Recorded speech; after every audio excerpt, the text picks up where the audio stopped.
Marc, chapitre 2. Quelques jours après, Jésus revint à Capernaüm. On apprit qu'il était à la maison, et un si grand nombre de personnes se rassemblèrent qu'il n'y avait plus de place, pas même devant la porte. Il leur annonçait la parole. On vint lui amener un paralysé porté par 4 hommes. Comme ils ne pouvaient pas l'aborder à cause de la foule, ils découvrirent le toit au-dessus de l'endroit où il se tenait et descendirent par cette ouverture le brancard sur lequel le paralysé était couché. Voyant leur foi, Jésus dit au paralysé, « Mon enfant, tes péchés te sont pardonnés. » Il y avait là quelques spécialistes de la loi qui étaient assis et qui se disaient en eux-mêmes, « Pourquoi cet homme parle-t-il ainsi? Il blasphème. Qui peut pardonner les péchés, si ce n'est Dieu seul? » Jésus sut aussitôt dans son esprit qu'ils raisonnaient ainsi en eux-mêmes, et il leur dit, « Pourquoi raisonnez-vous ainsi dans vos cœurs? Qu'est-ce qui est le plus facile à dire au paralysé? Tes péchés sont pardonnés, ou lève-toi, prends ton brancard et marche? Afin que vous sachiez que le Fils de l'homme a sur la terre le pouvoir de pardonner les péchés, je te l'ordonne, dit-il au paralysé, lève-toi, prends ton brancard et retourne chez toi.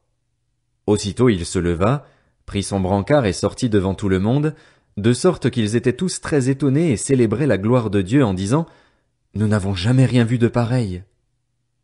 Jésus sortit de nouveau du côté du lac. Toute la foule venait à lui et il l'enseignait. En passant, il vit Lévi, fils d'Alphée, assis au bureau des taxes. Il lui dit, Suis-moi. Lévi se leva et le suivit.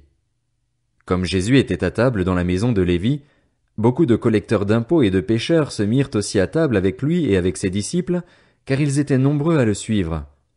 Le voyant manger avec les collecteurs d'impôts et les pécheurs, les spécialistes de la loi et les pharisiens dirent à ses disciples, « Pourquoi mange-t-il avec les collecteurs d'impôts et les pécheurs ?»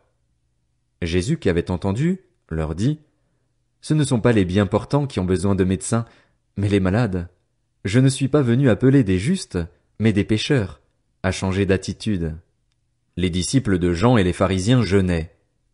Ils vinrent dire à Jésus, « Pourquoi les disciples de Jean et ceux des pharisiens jeûnent-ils, tandis que tes disciples ne jeûnent pas? » Jésus leur répondit, « Les invités à la noce peuvent-ils jeûner pendant que le marié est avec eux?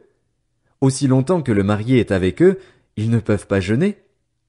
Les jours viendront où le marié leur sera enlevé, et alors ils jeûneront durant ces jours-là. Personne ne coud un morceau de tissu neuf sur un vieil habit, sinon la pièce neuve ajoutée arrache une partie du vieux, et la déchirure devient pire. Et personne ne met du vin nouveau dans de vieilles outres, sinon les outres éclatent, le vin coule et les outres sont perdues. Mais il faut mettre le vin nouveau dans des outres neuves. » Un jour de sabbat, Jésus traversait des champs de blé. Tout en marchant, ses disciples se mirent à arracher des épis. Les pharisiens lui dirent, « Regarde, pourquoi font-ils ce qui n'est pas permis pendant le sabbat? » Jésus leur répondit, « N'avez-vous jamais lu ce qu'a fait David, lorsqu'il a été dans le besoin et qu'il a eu faim, lui et ses compagnons? Il est entré dans la maison de Dieu, à l'époque du grand prêtre Abiatar, a mangé les pains consacrés qu'il n'est permis qu'aux prêtres de manger et en a même donné à ses compagnons.